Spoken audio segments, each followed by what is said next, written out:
ఇప్పుడు ఏ స్థితిలో ఉన్నానో తెలుసా? లావొక్కింతయులేదు ధైర్యము విలోలంబయ్యే ప్రాణంబులా ఠావుల్ దప్పెను మూర్ఛ వచ్చే తనువుండస్యన్ శ్రమంబయ్యడిన్ నీవే తప్ప ఇతప్పరంబెరుగా. అది శరణాగతి. అంత నమ్మకంతో చెప్పడం. నీవే తప్ప ఇతప్పరంబెరుగా మన్నింపందగున్ దీనునిన్ రావే ఈశ్వర కావవే వరద సంరక్షింపు భద్రాత్మక అన్నాడు. లావొక్కింతయు లేదు, కొద్దిగా కూడా నాకు బలం లేదు. ధైర్యము విలోలంబయ్యే, ధైర్యమా పూర్తిగా పోయింది. ప్రాణంబులా ఠావుల్ తప్పెను, ప్రాణములు తమ తమ స్థానముల నుండి పైకి లేచిపోతున్నాయి. ప్రాణంబులా ఠావుల్ తప్పెను మూర్ఛ వచ్చే, బాహ్య స్మృతి పోతోంది. మూర్ఛ వచ్చే తనువుండస్యన్, శరీరం అంతా పోట్లు కింద ఉంది, అలిసిపోయింది. శ్రమం బయ్యడిన్, ఎంత శ్రమగా ఉందంటే ఇలా నిలబడను కూడా ఇక నేను నిలబడలేకపోతున్నాను. నీవే తప్ప ఇతప్పరంబెరుగా, ఇప్పుడు నేను నిన్ను తప్ప ఇంకా ఎవరినీ నమ్మట్లేదు. మన్నింపందగున్, నా దోషములను క్షమించు. ఇత పూర్వం ఎప్పుడైనా ఏమైనా చేశావా? ఓ గుళ్ళోకి వచ్చావా? ఓ తామర పువ్వు నా పాదాల దగ్గర పెట్టావా? శ్రీకాళహస్తిలా పట్టుకొచ్చి కాసి నీళ్లు పోసావా? ఎందుకు రావాలి నేను అంటావేమో. నేను అవన్నీ చెయ్యలేదు అని అంగీకరిస్తున్నాను. మన్నింపందగున్ దీనునిన్, నీవు తప్ప నన్ను రక్షించేవాళ్ళు లేరు కాబట్టి మన్నింపందగున్ దీనునిన్ రావే ఈశ్వర కావవే వరద సంరక్షింపు భద్రాత్మక అన్నాడు. అని కలుగడేనా పాలి కలిమి సందేహింప కలిమిలే ములులేక కలుగువాడు నా కడ్డబడరాడెనలిన సాధువులచే బడెడి సాధువుల కడ్డుబడివాడు లీలతో నా మొరాలింపడే మొరగుల మొరలిరుంగుచు తన్ను మొరగువాడు ఆది మధ్యాంతములు లేక ఎరలువాడు అఖిల జగముల దీనుల పాలివాడు వినడే చూడడే తలపడే వేగరాడే అన్నాడు. పరిపూర్ణమైనటువంటి శరణాగతి చేశాడు. ఆ చేసేటప్పుడు పోతనగారి భాగవతం సంస్కృత భాగవతం అక్కడ విడిపోయాయి. సంస్కృత భాగవతంలో గరుత్మంతుడి మీద వచ్చాడు.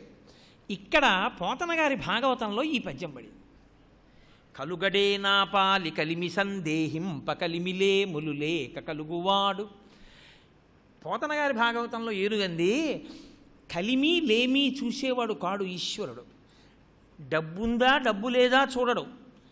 వృషద్విచిత్రతల్పయో భుజంగముక్తికశ్రయో గరిష్టరత్నలుష్టయో సుహృద్విపక్షపక్షయో తృణారవింద చక్షుషో ప్రజామహీ మహేంద్రయో సమప్రవర్తయన్మన కదాతదాతి వంభజే.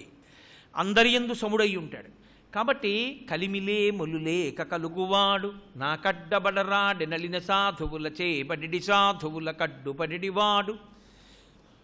సాధుపురుషులై పరమభక్తితో ప్రార్థన చేసిన వాళ్ళని రక్షించేటటువంటి స్వభావం ఉన్నటువంటి పరమాత్మ వచ్చి నన్ను ఎందుకు కాపాడడం అని మూడో పాదం దగ్గర వచ్చింది పెద్ద ఇబ్బంది. లీలతో నా మొరాలింపడే మొరగుల మొరలిరుంగుచు తన్ను మొరగువాడు అన్నాడు. నేను శరణాగతి చేసినప్పుడు శరణాగతి చేసిన భక్తుణ్ణి రక్షించడం కోసమని తన స్థితి తాను మరిచిపోయి పరిగెత్తుకొచ్చేటటువంటి స్థితిలో నువ్వు రావాలి తప్ప నాకు ఎప్పుడూ వచ్చినట్టు రాకూడదన్నాడు. ప్రహ్లాదుడికి వచ్చావే స్తంభంలోంచి అలా వస్తే నేను ఒప్పుకోను.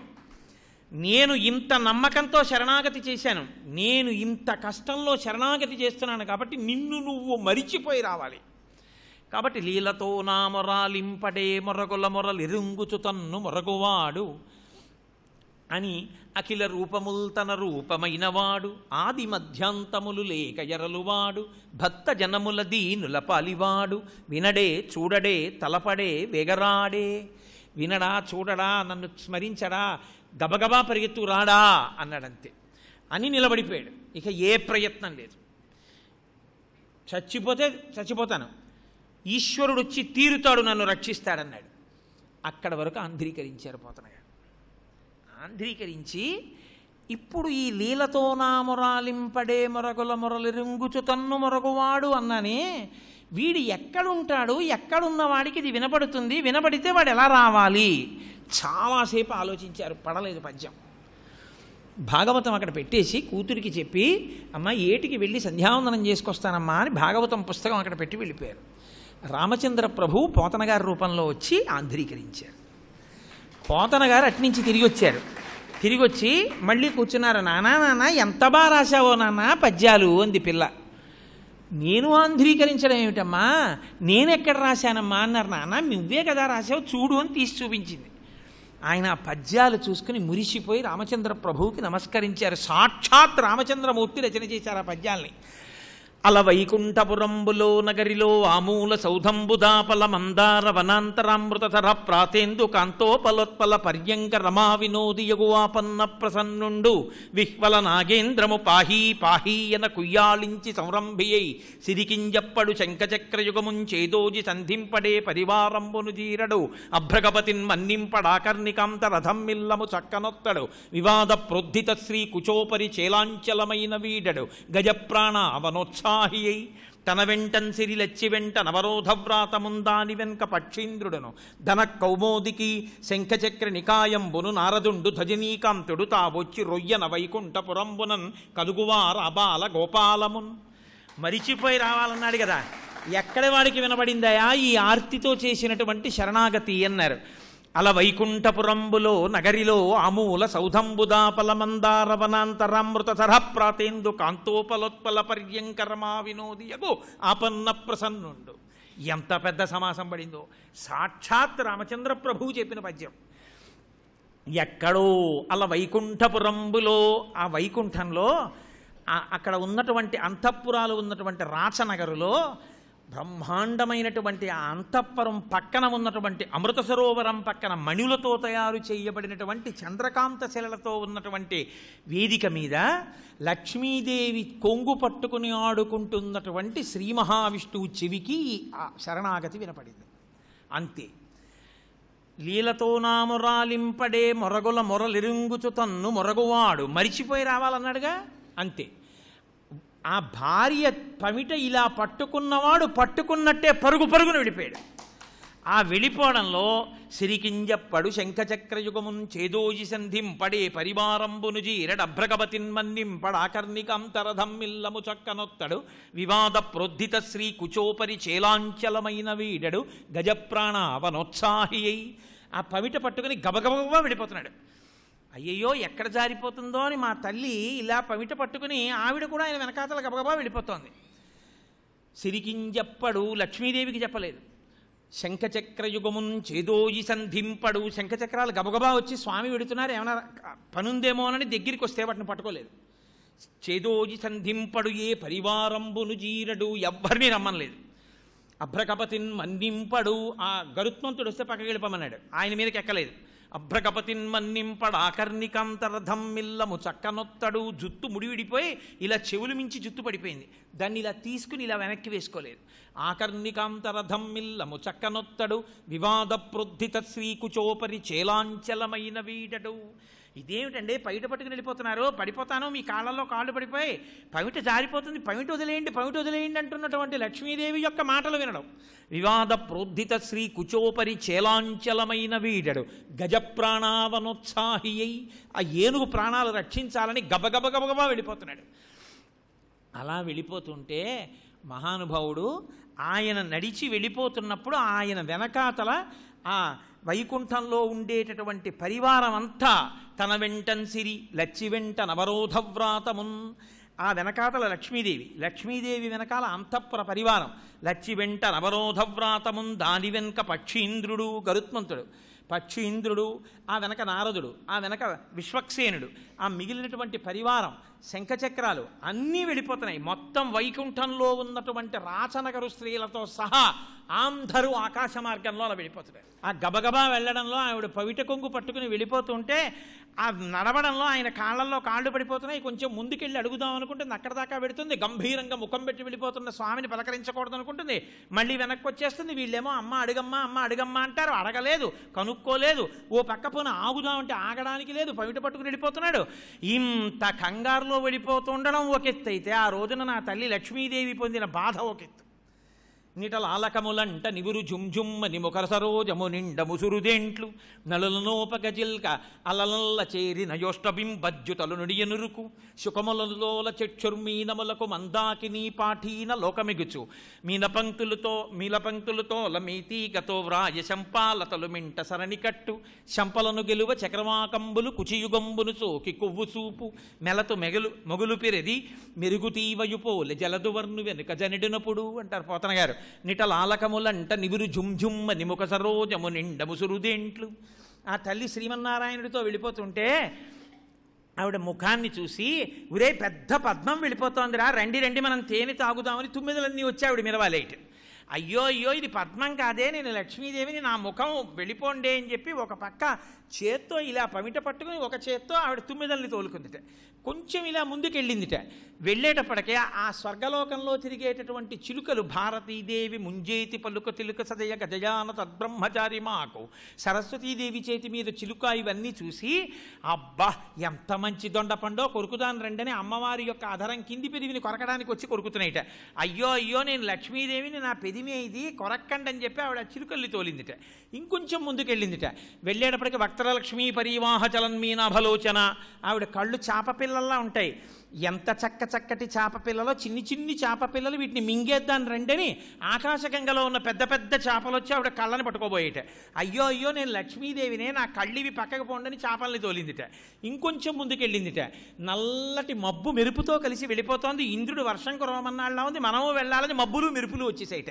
అయ్యో అయ్యో నేను లక్ష్మీదేవిని, ఆయన శ్రీమన్నారాయణుడు నీలతోజిత మధ్యస్థా విద్యుల్లేకే భువాస్వర, నేను ఆయన పక్కనున్నప్పుడు మెరుపు తీగలా ఇలా ఉన్నాను, మెరుపు తీగలు కాదు మబ్బులు కాదు, మీరు అవతలకు పోండని మెరుపు తీగలన్నింటినీ తోచేసిందిట.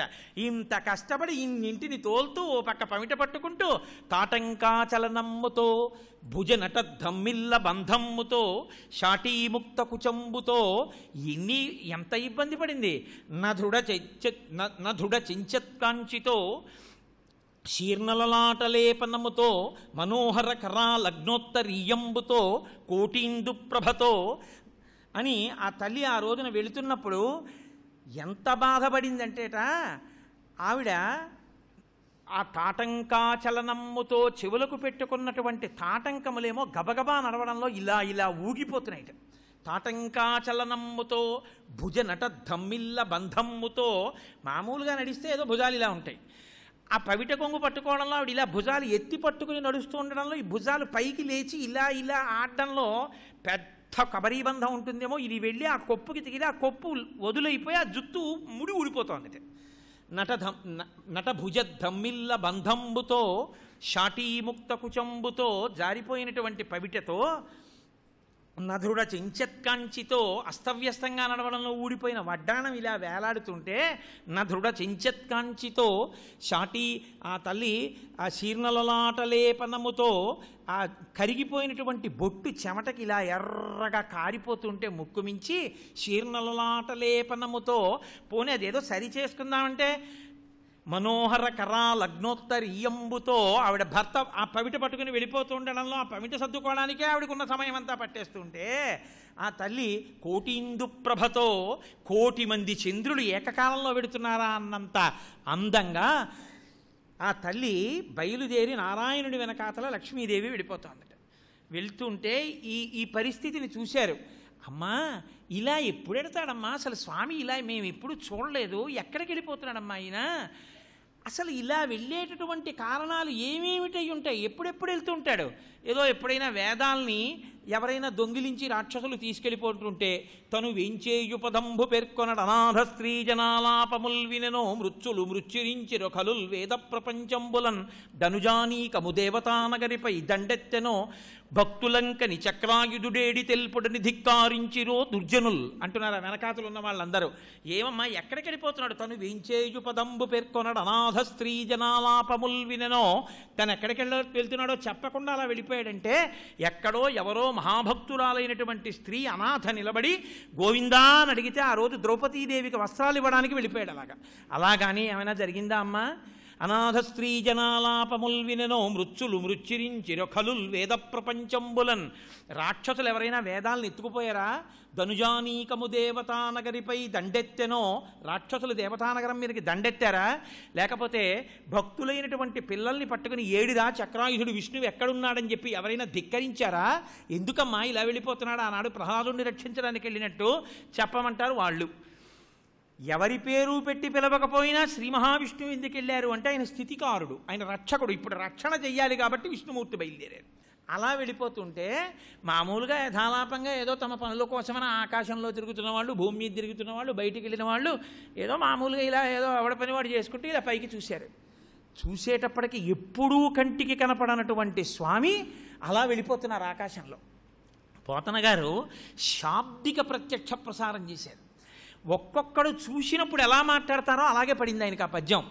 చనుదించన్ ఘనుడల్లవాడె హరి పజ్జంగంటి రే లక్ష్మి శంఖనినాదం అది చక్రమల్లది భుజంగధ్వంసయున్వాడె క్రన్నన నీతించనటంచు నమో నారాయణాయేతి నిస్వనులై మృక్కిరిమింట హస్తి దురవస్థావక్రికించక్రికిన్. ఎంత ప్రత్యక్షంగా అనుభవించారో ఆయన. చనుదించన్ ఘనుడల్లవాడె హరి, హరిగరిగడిగడికి వచ్చేసారా శ్రీ మహావిష్ణువు మహానుభావుడు నల్లగా మబ్బులా వెళ్ళిపోతున్నాడు. పజ్జంగంటి రే లక్ష్మి, ఆ పక్కనున్నవాడు అన్నాడు ఒరే ఒరే ఒరే శ్రీ మహావిష్ణువు కాదురా వెనకాల అదిగో లక్ష్మీదే వెళ్ళిపోతుంది. పజ్జంగంటి రే లక్ష్మి శంఖనినాదం అదే, శంఖం విడుతోందని లేదు, శంఖం గాలిలో ఇలా వెళ్ళిపోతున్నప్పుడు గాలి అందులోకి వెడితే చప్పుడు చేస్తుంది. ఇప్పుడు శంఖనినాదం అదే, చక్రమల్లదే, అదిగో చక్రం పెడుతోంది. చక్రమల్లదే భుజంగధ్వంసియున్వాడే, అదిగో వెనకాతల గరుత్మంతుడు వెళ్తున్నాడు. భుజంగధ్వంసియున్వాడే క్రన్నన నేతించ నటంచు వేల్పులు. దేవతలందరూ నిలబడి అయ్య బాబోయ్ ఇవాళ శ్రీమన్నారాయణుడు లక్ష్మీ సహితుడై పరివార సహితంగా ఆకాశంలో ఏమిటి అలా వెళ్ళిపోతున్నాడు అని అందరూ నమో నారాయణాయేతి నిస్వనులై నమో నారాయణ అంటూ నమస్కారం చేస్తున్నారు. నిస్వనులై మ్రొక్కిరిమింట హస్తి దురవస్థావక్రికించక్రికిన్. ఏనుగుని రక్షించాలనేటటువంటి తాపత్రయంలో అన్నీ మరిచిపోయి వెళ్ళిపోతున్నటువంటి ఆయన్ని చూసి మురిసిపోయి నమో నారాయణ అంటూ నమస్కరిస్తున్నారు. గబగబా వెళ్ళాడు సరోవరంలో. ఏనుగు ఎక్కడ మొసలి నోట్లో చిక్కుకుందో అక్కడికి వెళ్ళాడు. వెళ్ళి వెంటనే తన చక్రాయుధాన్ని తీసి ఆ మొసలి మీదకి ప్రయోగించాడు. అది గబగబా వెళ్ళి అక్కడ ఉన్నటువంటి ఆ మొసలి యొక్క కుత్తుకని కత్తిరించేసింది. కత్తిరించగానే అందులోంచి ఒక గంధర్వుడు పైకి లేచాడు. హూహూ ఆయన పేరు. ఆయన పైకి లేచాడు. ఈ ఏనుగు వెంటనే ఆ మొసలి చెర నుంచి బయటపడి వెయ్యలేక అడుగు వేస్తూ పైకొచ్చి ఇలా ఒక తామర పువ్వు ఒకటి పెరికి తీసుకెళ్ళి ఎదురుగుండా నిలబడినటువంటి శ్రీమన్నారాయణుని యొక్క పాదముల మీద ఉంచింది. అంతే. అందరూ గబగబా వచ్చేసి షేక్ హ్యాండ్లు మొదలెట్టారు. తొండాన్ని చుట్టూ తొండాలు చుట్టి అమ్మయ్య బయటకు వచ్చేశారు, అమ్మయ్య ఎంత బాగుందో ఫోన్లేండి బాగా చెప్పారు పద్యాలు అని చెప్పి వాళ్ళందరూ మురిసిపోతుంటే ఇప్పుడు దానికి తెలిసింది అసలు ఎవరిని ఎక్కడుంచాలో, తన మనసు ఎవరి మీద పెట్టాలో, ఎవడు శాశ్వతమైన రక్షకుడో, ఎవరు ఎంతవరకు రక్షణ ఇవ్వగలరో, తన మనసులో ఎవరిని ఉంచుకోవాలో ఏనుక్కి అర్థమై భగవానుణ్ణి అర్చించినటువంటి కారణం చేత సారూప్య మోక్షాన్ని పొందింది అన్నారు పోతన గారు. కాబట్టి ఆ మోక్షాన్ని ఏనుగు పొందడమే గజేంద్ర మోక్షణము అంటారు. కానీ మరి చక్రధారల చేత తరగబడినటువంటి మొసలికి ఎందుకు మోక్షం రాలేదు అని అడిగారు. అది హూహూ అనబడేటటువంటి ఒక గంధర్వుడు. ఆయన ఒకానొకప్పుడు దేవలోకంలో గంగానదిలో స్నానం చేస్తుండగా అటుగా దేవల మహర్షి కూడా వచ్చి ఆ నదిలో స్నానం చేస్తున్నారు. ఈయన మదోన్మత్తుడై ఉన్నాడు. ఆ చుట్టూ ఉన్నటువంటి వనితలు ఉన్నారు. మత్తెక్కి ఉన్నాడు. ఉండడంలో బక్క చిక్కిపోయిన శరీరంతో శరీరాన్ని పట్టించుకోకుండా భగవంతుణ్ణి ఉపాసన చేసి ఉన్నటువంటి ఆ దేవల మహర్షిని చూసి ఏదో చుట్టూ ఉన్నటువంటి స్త్రీలు సంతోషిస్తారు కదా అని అనుకుని బక్కవాడు చూడండి ఇప్పుడు ఏం చేస్తానో అని నీటి అడుగు నుంచి ఈదుతూ వెళ్ళి ఆయన కాళ్ళు పట్టుకుని నదిలో లాగేశాడు. లాగేస్తే ఆయన నీటిలో పడిపోయి ఆయన అన్నారు, నీకు నది అడుగు నుంచి వచ్చి కాలు పట్టుకుని లాగడం సంతోషంగా అనిపించింది కాబట్టి నువ్వు గంధర్వుడిగా ఎందుకురా మొసలివై బతుకన్నారు. అప్పుడు ఆయన కాళ్ళ మీద పడ్డాడు. పడితే సుదర్శన చక్రధారల చేత నీ కుత్తుకు ఎప్పుడు కత్తిరింపబడుతుందో అప్పుడు మళ్ళీ గంధర్వుడు అవుతావు అన్నారు. అందుకని ఆ మొసలి ఏనుగుని పట్టుకుంది. మరి ఈ ఏనుగు లోకంలో ఇంతమంది మనుష్య ప్రాణులే ప్రాణోత్క్రమణ సమయంలో భగవన్నామని చెప్పలేకపోతున్నారు కదా, ఒక ఏనుగుకి ఎలా జ్ఞాపకం వచ్చింది, ఎందుకు చెప్పింది, భగవంతుడిని ఎందుకు శరణాగతి చేసింది, అది సాధ్యమా ఒక ఏనుగు అని అడిగారు. అడిగితే అప్పుడు చెప్పారు, పూర్వకాలంలో మహానుభావుడు ఇంద్రజుమ్నుడు అనబడేటటువంటి రాజు దక్షిణ దేశాన్ని పరిపాలించేటటువంటి రోజుల్లో శ్రీమన్నారాయణ అష్టాక్షరీ మహామంత్రాన్ని బాగా ఉపాసన చేద్దాము అన్న ఉద్దేశ్యంతో నగరంలో ఉంటే కుదరదు, ఇబ్బందులు కలుగుతాయని రాజ్యాన్ని విడిచిపెట్టి దూరంగా ఉన్నటువంటి ఒక కొండ మీద కూర్చుని అష్టాక్షరీ మహామంత్రాన్ని ఆయన జపం చేస్తున్నాడు. ఆ జపం చేస్తున్నటువంటి సమయంలో అగస్త్య మహర్షి వచ్చారు. అగస్త్య మహర్షి మహానుభావుడు, ఆయన కారణజన్ముడు, సముద్రాన్నంతటినీ ఔపోసన పట్టినటువంటి వ్యక్తి. బ్రహ్మవైవర్త పురాణంలో ఆయన వైభవాన్ని చెప్తారు. రాక్షసులు పాతాళలోకంలో ఉండిపోయారయ్యా, ఉండిపోయే వాళ్ళు కనపట్టలేదు, ఒక్కసారి సముద్ర జలాలన్నీ మీరు నోట్లోకి పుచ్చుకుంటే మేము రాక్షసుల్ని చంపేస్తామన్నారు దేవతలు. ఆయన అది పెద్ద పనేమిట్రా అని చెప్పి ఇలా ఆచమనం చేసేశాడు. ఒకసారి పుచ్చేసుకున్నాడు సముద్రంలో నీళ్ళన్నీ. పుచ్చేసుకుంటే రాక్షసులు బయటపడిపోయారు. దేవతలు వచ్చి ఆ రాక్షసుల్ని చంపేశారు. చంపేసిన తర్వాత భూమి మీద మళ్ళీ నీళ్లు ఉండాలి కదండి, అందుకని ఆ నీళ్లు వదిలిపెట్టేయండి సముద్రంలో కన్నారు. అంటే ఆయన అన్నాడు, మీరు నాకు ఆ మాట చెప్పలేదు ముందు, అందుకని అవి జీర్ణం అయిపోయాయి, మిగిలిపోయిన నీళ్లు వదిలిపెట్టేస్తానని చెప్పి తన మూత్రనాళంలోంచి విడిచిపెట్టాడు. అందుకే ఉప్పగా ఉంటాయి సముద్ర జలాలు. అందుకే సముద్ర జలాల్లో ఒక్క పర్వదిన స్నానం తప్ప ఇంకో స్నానం లేదు. నిత్య స్నానం సముద్రంలో చేయకపోవడానికి కారణం అదే. ఆయన అగస్త్య మహర్షి అంటే అంతటి మహానుభావుడు. శ్రీరామాయణంలో సాక్షాత్ రామచంద్ర ప్రభువుకి ఆదిత్య హృదయాన్ని ఉపదేశం చేసినటువంటి మహానుభావుడు. పార్వతీ కళ్యాణంలో భూమి బరువు మారిపోతే వింధ్యపర్వతాన్ని దాటి దక్షిణ భారతదేశానికి వచ్చినటువంటి మహాపురుషుడు. ఆయన వల్లే ఇప్పటికీ పళనిలో కావిడి ఉత్సవం వచ్చింది. అగస్త్య మహర్షి లేకపోతే అసలు కావిడి ఉత్సవమే లేదు. కాబట్టి ఆయన ఎన్ని విషయాల మీదో తన ప్రభావాన్ని చూపించినటువంటి మహాపురుషుడు. లోపాముద్రా సహితుడై వచ్చి మా తూర్పుగోదావరి జిల్లాలో ఆకాశంలో నిలబడి దక్షారామ క్షేత్రాన్నంతటిని వర్ణించినటువంటి మహానుభావుడు భీమఖండంలో. అంతటి మహాపురుషుడైన అటువంటి అగస్త్య మహర్షి వచ్చి నించున్నారు తన జన్మ పండినట్టే. మహాభాగవతులు, గురువులు అటువంటి వారు వచ్చినప్పుడు పూజ చేసుకుంటున్నా కూడా లేచిపోవాలి, లేచి వెళ్ళి వారికి నమస్కరించాలి. అంతేగాని పూజ చేసుకుంటున్నానని వారిని కూర్చోపెడితే ఈశ్వరుడు ఆ పూజ స్వీకరించాడు. మహాత్ములను అలా ఉంచకూడదు. ఒకనాడాన్రుపుడచ్యుతున్మనములో నూహించుతున్మౌనయ్య కళంక స్థితియున్నచో కలశజుండచ్చోటికిన్ వచ్చి లేవక పూజింపకయున్న మౌనికని నవ్యక్రోధుడై మూఢా లుబ్ధకరీంద్రోత్తమ యోని పుట్టుమని శాపం బిచ్చభువల్లభ. నేను వచ్చి ఎదురుగుండా నిలబడినప్పుడు లేవకుండా అష్టాక్షరీ మహామంత్రం చేస్తున్నానని కూర్చుండిపోయావు కనుక ఇప్పుడు మహాత్ములు వచ్చినప్పుడు ఆతిథ్యం ఇవ్వనటువంటి కారణం చేత నీకు పట్టినటువంటి పాపం నిన్ను కొన్ని వేల జన్మలు పాడు చేస్తుంది. అలా పాడు చేయకుండా ఉండడానికి నీకు శాపరూపంలో తగ్గించేస్తున్నాను ఆ పాపాన్నని. నువ్వు వచ్చే జన్మలో మూఢుడవై ఇలాగే తామసికమైనటువంటి స్వరూపంతో లేవకుండా ఉండిపోయావు కాబట్టి వచ్చే జన్మలో కూడా ఏనుగు ఉపాధిలోకి వెళ్ళెదవుగాక. వెళ్ళినా ఈ జన్మలో నువ్వు చేసినటువంటి పుణ్యము, చేసినటువంటి జపము, నన్ను దర్శనం చేసినటువంటి ఫలితము కలిపి ప్రాణోత్క్రమణ సమయమునందు నీకు జ్ఞాపకానికి వస్తాడు ఈశ్వరుడు. అప్పుడు శరణాగతి చేస్తావని వరం ఇచ్చారు. అదిగో ఆ కారణం చేత పూర్వపుణ్యఫల దివ్యజ్ఞాన సంపత్తితోన్. అందుకని ఆ ఏనుగు అంత్యకాలమునందు ఈశ్వరుణ్ణి స్మరిస్తే పురుషోత్తముడైనటువంటి వాడే వచ్చి ఆ ఏనుగు యొక్క ఆర్తి బాపాడయా. గజేంద్రమోక్షణానికి ఉన్నటువంటి చాలా గొప్ప విషయం ఏమిటంటే దానికి వ్యాసుల వారు కూడా ఫలశ్రుతి చెప్పలేదు, సాక్షాత్ శ్రీమన్నారాయణుడే చెప్పాడు. దుస్వప్ననాశంబు దుఃఖ సంహారంబు.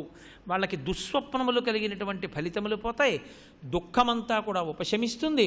మోక్షమరచేతి దెయ్యుండు ముదము చేరు. ప్రతిరోజు గజేంద్రమోక్షణాన్ని స్మరించేటటువంటి అలవాటు ఉన్నటువంటి వారికి మోక్షము అరిచేతిలో ఉసిరికాయలా ఉంటుంది. మోక్షమరచేతి దయ్యుండు ముదము చేరుననుచు విష్ణుండు ప్రీతుడై ఆనతిచ్చే.